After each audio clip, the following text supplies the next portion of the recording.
Now, my mom is a fashion designer, so our dinner conversations are a little unusual. While most families talk about movies or cricket, we talk about fabrics. One evening, I was watching her work on a new collection. There were sketches scattered everywhere. Pieces of cloth covered the table, and she was carefully choosing colors as if she were solving a puzzle. So I asked her, Mom, if clothes are just things we wear, why do you spend so much time thinking about them? She smiled and said, because clothes tell stories. I said, stories? Really? How can a piece of cloth tell a story? It doesn't talk, it doesn't move, it doesn't even have a face. But then she showed me something fascinating. A block print from Rajasthan, a weave from Gujarat, an embroidery pattern from Kashmir. And she explained that every thread carried the story of a place, a family, a tradition, and sometimes an entire civilization. The more I learned, the more I realized something else. Whenever people talk about India's superpowers, they usually mention technology or engineering or space missions. And those are really amazing. But today, I have only one goal: to convince you all that India's oldest superpower is something we often overlook: fashion. Not fashion as trends or luxury, but fashion as creativity, innovation, and craftsmanship. So come with me on a journey, not just across countries, but across 5,000 years of history. Let's start with ancient Egypt. Imagine a powerful pharaoh getting dressed. Golden jewelry, royal crown, magnificent robes. You had expect everything in his wardrobe to be Egyptian, right? But hidden among those treasures were something special: soft cotton from India. Archaeologists have discovered evidences of Indian cotton reaching Egypt thousands of years ago. Imagine that. No airplanes, no cargo ships, no online shopping. Yet, Indian fabric was traveling across continents. Now let's jump to ancient Rome.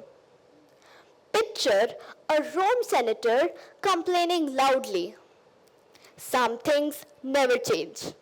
His complaint: India, specifically Indian fabrics. Roman writers were frustrated because Romans loved Indian textiles so much that enormous amount of gold was flooding out of Rome and into India.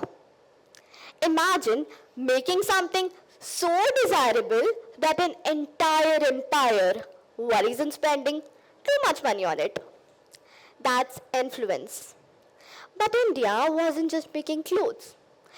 It was creating colors and developing patterns. Take patola for instance.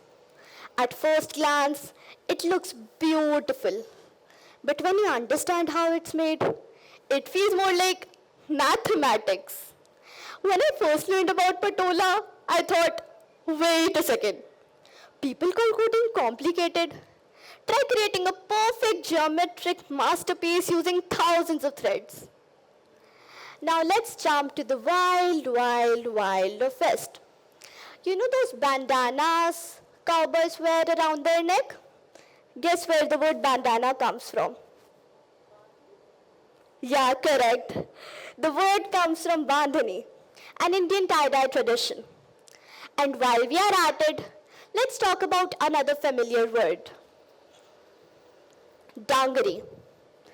Any guesses from where this word comes from? The word comes from Dongari, an area near Mumbai known for producing durable cotton fabric. Now let's talk about kalamkari, one of my favorite textile traditions. Its name literally means art of the pen. Artists create breathtaking designs by hand using natural dyes. Every piece is unique. Every piece tells a story.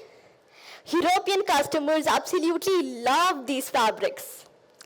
In fact, they loved them so much that local manufacturers became nervous. And eventually, a question emerged. What if machines could make these products faster? That question helped fuel part of the Industrial Revolution. The world gained efficiency, but India paid a heavy price. Skills that had taken centuries to develop began disappearing. For a long time, it seemed as if India's greatest strengths might be forgotten. But then something remarkable happened.